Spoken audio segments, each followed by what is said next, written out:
मौलवी दाऊद साहब से आपकी क्या मुलाकात हुई? मौलवी दाऊद साहब क्या कह रहे थे औरतों के बारे में? क्या किताबें पढ़ना चाहिए, क्या नहीं पढ़ना चाहिए, इसी बात पर कहते थे ज्यादा। तो औरतों के तालीम को, सिर्फ तालीम की बात करते थे ना मौलवी दाऊद साहब?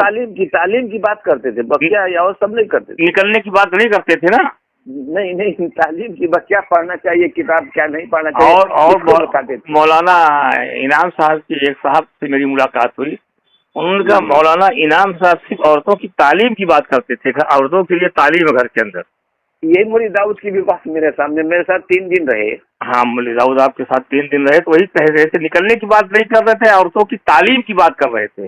कैसे क्या पढ़ना चाहिए, क्या नहीं पढ़ना चाहिए, इसकी बात ज्यादा ताकीद करते थे। जी जी जी जी। तो निकलने वाला कहाँ से आ गया ये?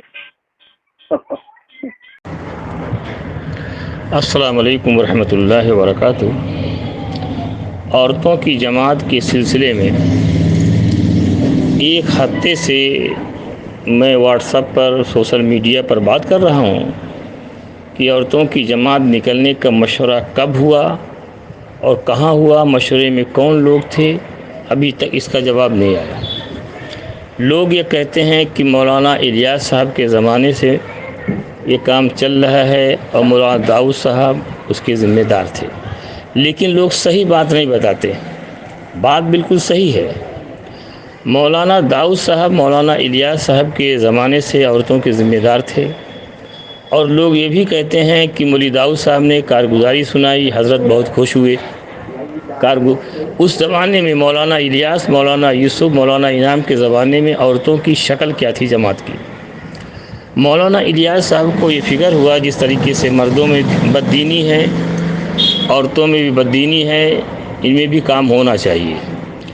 हमारे जानकारी के एतबार से मुफ्ती किफ़ायतुल्लाह साहब से 3 मरतबा गए कि औरतों की जमात निकाली जाए, तो मुफ्ती किफ़ायतुल्लाह साहब ने मना फरमा दिया। तो औरतों उलमा से मशवरा करके शक्ल ये बनी कि औरतों की घर के अंदर तालीम हो और महल्ले में 1 या 2 मरतबा हफ्ते में किसी घर में तालीम कर ली जाए, वहाँ औरतों को जमा कर लिया जाए, लेकिन दूसरे महल्ले की औरतें ना आवें उसके अंदर। उसी महल्ले की औरतें पर्दे के साथ आवें और दीन को हासिल करके चली जाएं। यही मौलाना दाऊद साहब यही काम करते थे, और देवबंद ने इस पर हाँ भी कर लिया है। देवबंद के फतवे में भी देख लीजिए कि औरतें हफ्ते में 1 मरतबा या 2 मरतबा महल्ले में जमा हो जाएं और दीन की बात उनसे कर ली जाए। तो ये तो शक्ल थी मौलाना दाऊद साहब की, वो जमात को नहीं निकाले थे, बल्कि औरतों की तालीम महल्ले में कर लिया करते थे। यही मौलाना यूसुफ साहब, मौलाना इनाम साहब के ज़माने से शुरू हुआ। ये निकलने वाला मामला कब से चला? 3 दिन, 40 दिन, चिल्ले की 4 महीने की जमातें औरतों की, इसका कोई सबूत नहीं मिलता। जबकि शरीयत ने औरतों को घर के अंदर रहने के लिए कहा गया है, तो उलमा इकराम बाहर कैसे इजाज़त देंगे? तो मेरी अभी एक बात मौलाना दाऊद साहब के साथी से हुई। उन्होंने कहा मौलाना दाऊद साहब सिर्फ घर की तालीम की बात करते थे, निकलने की बात नहीं करते थे।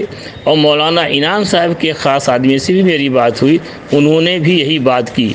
तो सही बात तो है कि औरतों में दीनदारी कैसी आई, उसकी शक्ल ये बता दी गई थी। इसको बातिल जो है गलत रास्ते पर ले जाने के लिए औरतों को घरों से निकालना शुरू कर दिया। जब औरतों के लिए ये कहा गया है कि मस्जिद के अंदर नमाज ना पढ़ें, घर के अंदर पढ़ना इनके लिए बेहतर है, जहाँ जैसा अमल इनसे मतरूक कर दिया गया, छुड़वा दिया गया, इनसे मुस्तस्ना इनको करार दे दिया गया, तो ये जब औरतें बाहर निकलेगी फितने का बाइस होगा। लिहाजा ऐसा मालूम होता है ये बातिल की चलाई हुई स्कीम है कि औरतों को घर से बाहर निकाला जाए। मौलाना इलियास साहब के ज़माने में कैसे काम हुआ मैंने बता दिया, मौलाना यूसुफ साहब के ज़माने में औरतों में कैसे काम हुआ बता दिया, कि पर्दे के साथ मोहल्ले के अंदर औरतों का असल तालीम घर के अंदर रोज़ाना करें, वहाँ पर बहस्ती ज़ेवर पढ़ें, मुंतखब पढ़ें, फ़ज़ाइल अमाल पढ़ें। तो और महल्ले में 1 मरतबा या 2 मरतबा कहीं जमा होकर मोहल्ले की औरतें बैठ के दीन को सीख लिया करें। औरतों में दीनदारी बढ़ाने का ज़रिया है। ये देवबंद की तरफ से भी इजाज़त है, तीनों बड़ों ने भी ये किया। ये 3 दिन और 40 दिन और निकलने की मशवरा कहाँ हुआ? अगर किसी को मालूम हो तो बता दे। आज तक मेरी नज़र से चीज़ गुजरा नहीं, कहीं बातिल का एजेंडा तो नहीं। फ़कत वस्सलाम।